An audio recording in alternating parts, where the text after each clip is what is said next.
નમસ્કાર મિત્રો, સ્વાગત છે તમારું માર્કેટ બુલેટિન ચેનલમાં. માર્કેટ બુલેટિન ચેનલમાં આપણે પોસ્ટ કરીએ છીએ શેર બજાર તથા આઈપીઓ લગતા તમામ મહત્ત્વના અપડેટ, એ પણ આપણી ગુજરાતી ભાષામાં. તો આજે આપણે વાત કરીશું કે સેબીએ 6 નવા આઈપીઓને આપી છે લીલી ઝંડી. તો આ રોકાણકારો માટે એક સોનેરી તક હોઈ શકે છે.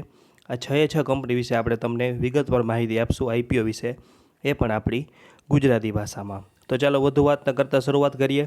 તો રોકાણકારો માટે આવ્યા છે એક મોટા સમાચાર. ભારતીય શેર બજારમાં નવો રોમાંચ આવી રહ્યો છે. સેબીએ તાજેતરમાં 6 નવા આઈપીઓને મંજૂરી આપી છે, જેમાં સોલાર એનર્જીથી લઈને લોજિસ્ટિક્સ સુધીના વિવિધ સેક્ટરની કંપનીઓ સામેલ છે. આઈપીઓમાં રોકાણકારો માટે નવી તકો લઈને આવ્યા છે, જે ભારતના વિકાસશીલ અર્થતંત્રમાં ભાગીદારીનો મોકો આપે છે. તો ચાલો જાણીએ દરેક આઈપીઓની વિગતો અને તેની પાછળની કંપનીઓ વિશે માહિતી. તો સૌપ્રથમ આપણે શરૂઆત કરશું વિક્રમ સોલાર વિશે. તો વિક્રમ સોલાર એ ભારતની અગ્રણી સોલાર એનર્જી કંપનીઓમાંની એક છે, જે સોલાર મોડ્યુલ્સનું ઉત્પાદન કરે છે અને ઇપીસી એટલે કે એન્જિનિયરિંગ, પ્રોક્યોરમેન્ટ અને કન્સ્ટ્રક્શન સેવાઓ પૂરી પાડે છે.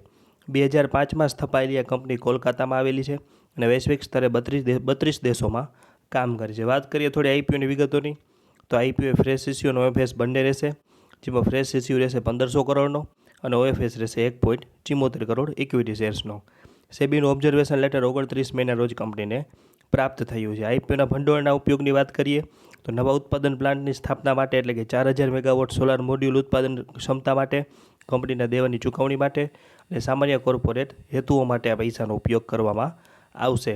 તો આ આઈપીઓ શા માટે મહત્ત્વનો છે? તો કે સોલાર એનર્જી સેક્ટરમાં ભારત સરકારનું ધ્યાન અને નવીનીકરણીય ઉર્જા પર વધતું ફોકસ આ કંપનીને આકર્ષક રોકાણની તક બનાવે છે. હવે વાત કરશું આપણે બીજા આઈપીઓની, કે જેમાં છે share holder quota.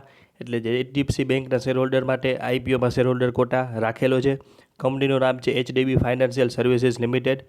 HDB financial services HDFC બેંકની પેટા કંપની છે અને એક નોન બેન્કિંગ ફાઇનાન્શિયલ કંપની એટલે કે એનબીએફસી તરીકે કામ કરે છે. 2007માં સ્થપાયેલી આ કંપની વિવિધ લોન પ્રોડક્ટ્સ જેમ કે પર્સનલ લોન, બિઝનેસ લોન અને ઓટો લોન પૂરી પાડે છે અને તે ભારતના 1000થી વધુ શહેરોમાં હાજર છે. વાત કરીએ આઈપીઓ વિગતોની, તો આઈપીઓમાં જેમ ફાઇનાન્શિયલ લીડ મેનેજર એટલે કોઓર્ડિનેટિંગ છે અને આઈપીઓનો પ્રકાર ફ્રેશ ઇસ્યુ અને ઓએફએસ બંને છે. ફ્રેશ ઇસ્યુ છે અંદાજે 2500 કરોડનો અને ઓએફએસ છે 10,000 કરોડનો, જેમાં એચડીએફસી બેંક પોતાના શેર વેચશે. અને સેબીનું ઓબ્ઝર્વેશન લેટર 28 મેના રોજ કંપનીને પ્રાપ્ત થયું છે. વાત કરીએ આઈપીઓના ભંડોળના ઉપયોગની, તો લોન પોર્ટફોલિયો વધારવા માટે, કેપિટલ બેઝ મજબૂત કરવા માટે અને સામાન્ય કોર્પોરેટ હેતુઓ માટે. આઈપીઓ શા માટે મહત્ત્વનો છે? તો કે એચડીએફસી બેંકની મજબૂત પેરેન્ટ કંપની અને એનબીએફસી સેક્ટરમાં વૃદ્ધિની સંભાવના છે, એટલે તેથી આઈપીઓને આકર્ષક બનાવે છે.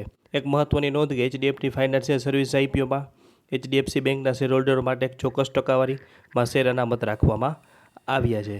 એટલે કે આઈપીઓમાં એચડીએફસી બેંકના શેર હોલ્ડર માટે શેર હોલ્ડર કોટા રાખવામાં આવ્યો છે. એચડીએફસી બેંકના શેર હોલ્ડર તરીકે આઈપીઓમાં શેર હોલ્ડર કોટા હેઠળ અરજી કરવા માટે તમારે આઈપીઓના આરએચપી ફાઇલ થાય તે પહેલાં તમારા ડીમેટ ખાતામાં એચડીએફસી બેંકનો શેર હોવા જરૂરી છે. એટલે કે એક શેર હશે તો પણ આપ શેર હોલ્ડર કોટામાં ભાગ લઈ શકો છો. હવે વાત કરીએ A1 steel India private limited. આ કંપની એ બેંગ્લોર સ્થિત સ્ટીલ ઉત્પાદન કંપની છે, જે ઉચ્ચ ગુણવત્તાવાળા સ્ટીલ પ્રોડક્ટ્સ જેમ કે ટીએમટી બાર, સ્ટીલ બીમ્સ અને અન્ય બાંધકામ સામગ્રી બનાવે છે. 1995માં સ્થપાયેલી આ કંપની ભારતના દક્ષિણ ભાગમાં મજબૂત યાત્રી ધરાવે છે. વાત કરીએ આઈપીઓની, તો આઈપીઓ ફ્રેશ ઇસ્યુ અને ઓએફએસ બંને છે, જેમાં ફ્રેશ ઇસ્યુ છે 600 કરોડનો અને ઓએફએસ છે 50 કરોડનો. આ કંપનીને સેબીનું ઓબ્ઝર્વેશન લેટર 30/2/2025ના રોજ મળ્યું છે. વાત કરીએ આઈપીઓના ભંડોળના ઉપયોગની, તો નવા ઉત્પાદન યુનિટની સ્થાપના માટે, વર્કિંગ કેપિટલની જરૂરિયાતો માટે અને દેણાની ચૂકવણી માટે. ભારતમાં ઇન્ફ્રાસ્ટ્રક્ચર ડેવલપમેન્ટના કારણે સ્ટીલની માંગ વધી રહી છે, જેથી આ કંપની માટે એક આઈપીઓ મહત્ત્વનો કે વૃદ્ધિની તક ખોલી શકે છે. હવે વાત કરીએ શાંતિ ગોલ્ડ ઇન્ટરનેશનલ લિમિટેડની, તો આ કંપની એક જ્વેલરી બનાવતી કંપની છે, જે 22 કેરેટ ગોલ્ડ જ્વેલરી ડિઝાઇન અને ઉત્પાદનોની વિશાળ શ્રેણી પ્રદાન કરે છે. કંપની 2003માં ભાગીદારી પેઢી તરીકે સ્થાપિત થઈ હતી અને તેના પ્રમોટર્સ પંકજ કુમારે જગાવત અને મનોજ કુમારે જૈન પાસે જ્વેલરી ઉદ્યોગમાં 20 વર્ષથી વધુનો અનુભવ છે. વાત કરીએ આઈપીઓની, તો આઈપીઓની કુલ સાઇઝ રહેશે 1,80,96,000 ઇક્વિટી શેર્સ અને આઈપીઓ સંપૂર્ણપણે ફ્રેશ ઇસ્યુ રહેશે. આઈપીઓમાંથી મળેલા ભંડોળનો ઉપયોગ કંપની જયપુરમાં પ્રસ્તાવિત સુવિધા સ્થાપવા માટે, મૂડી ખર્ચ અને કાર્યકારી મૂડીની જરૂરિયાતોને પહોંચી વળવા અને અમુક લોનની ચૂકવણી કે પૂર્વ ચૂકવણી માટે કરવામાં આવશે. હવે વાત કરી 5 નંબર ઉપર જે આઈપીઓને મંજૂરી મળી છે, ડ્રોફ કેટલ કેમિકલ્સ ઇન્ડિયા લિમિટેડ. આ કંપની એ સ્પેશિયાલિટી કેમિકલ ક્ષેત્રની અગ્રણી કંપની છે, જે ઓઇલ અને ગેસ રિફાઇનરિંગ, પેટ્રોકેમિકલ્સ અને અન્ય ઔદ્યોગિક ક્ષેત્રોના ઉત્પાદન પૂરા પાડે છે. કંપની રિસર્ચ અને ડેવલપમેન્ટ ઉપર ધ્યાન કેન્દ્રિત કરવા માટે અદ્યતન ટેકનોલોજી સાથે નવીન ઉકેલો પ્રદાન કરવા માટે જાણીતી છે. વાત કરીએ આઈપીઓની પ્રાથમિક માહિતીની, તો આઈપીઓ એ બુક બિલ્ડિંગ ઇસ્યુ છે. કુલ સાઇઝ રહેશે આઈપીઓની આશરે 5,000 કરોડ, જેમાં ફ્રેશ ઇસ્યુ રહેશે 1,500 કરોડનો અને ઓફર ફોર સેલ રહેશે 3,500 કરોડ સુધીની. આ ઓફર ફોર સેલમાં કંપનીના promoter Menon family holdings trust દ્વારા પોતાનો હિસ્સો વેચવામાં આવશે. વાત કરીએ હેતુની, તો ફ્રેશ ઇસ્યુમાંથી મળેલા ભંડોળનો ઉપયોગ દેવાની ચૂકવણી કે પૂર્વ ચૂકવણી માટે કંપનીના 829 કરોડ અને તેની પેટા કંપની ડ્રોફ કેટલ કેમિકલ્સ એફઝેડીના 333 કરોડ સહિત અન્ય સામાન્ય કોર્પોરેટ હેતુઓ માટે પૈસાનો ઉપયોગ કરવામાં આવશે. અને વાત કરીએ હવે છેલ્લી, શ્રીજી શિપિંગ ગ્લોબલ લિમિટેડ. આ કંપની શિપિંગ અને લોજિસ્ટિક્સ સોલ્યુશન પ્રદાન કરતી જામનગર સ્થિત કંપની છે, જે મુખ્યત્વે ડ્રાય બલ્ક કાર્ગો સેવા પૂરી પાડે છે. કંપની ભારતના મુખ્ય બંદરો અને જેટીઓ, ખાસ કરીને પશ્ચિમ કિનારે તેમજ શ્રીલંકાના પટ્ટુલમ જેવા આંતરરાષ્ટ્રીય બંદરો ઉપર ધ્યાન કેન્દ્રિત કરે છે. આઈપીઓનો પ્રકાર પણ બુક બિલ્ડિંગ ઇસ્યુ છે. આઈપીઓની કુલ સાઇઝ છે 2 કરોડ ઇક્વિટી શેર્સ અને આઈપીઓ સંપૂર્ણપણે ફ્રેશ ઇસ્યુ છે. કોઈ ઓએફએસ આઈપીઓમાં નથી.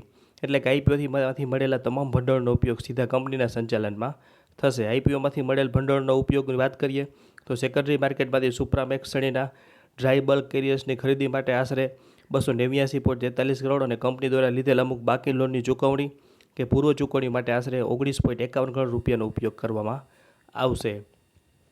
તો આ વાત કરીએ આપણે 6 આઈપીઓને કે જેને સેબી દ્વારા લીલી ઝંડી આપવામાં આવી છે.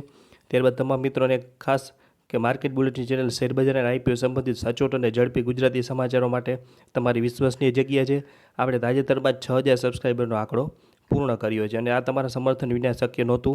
હવે અમારો નવો લક્ષ્ય 10,000 સબસ્ક્રાઈબરનો છે અને આ સફરમાં અમને તમારા સહયોગની જરૂર છે. તો વધુ લોકો સુધી પહોંચવા માટે કૃપા કરીને આ ચેનલને શેર કરો અને સબસ્ક્રાઈબ કરો.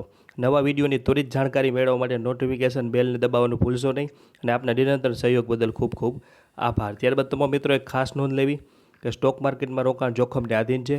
આ કોઈ ખરીદ વેચાણની સલાહ નથી કે ટ્રેડિંગ ટિપ્સ નથી.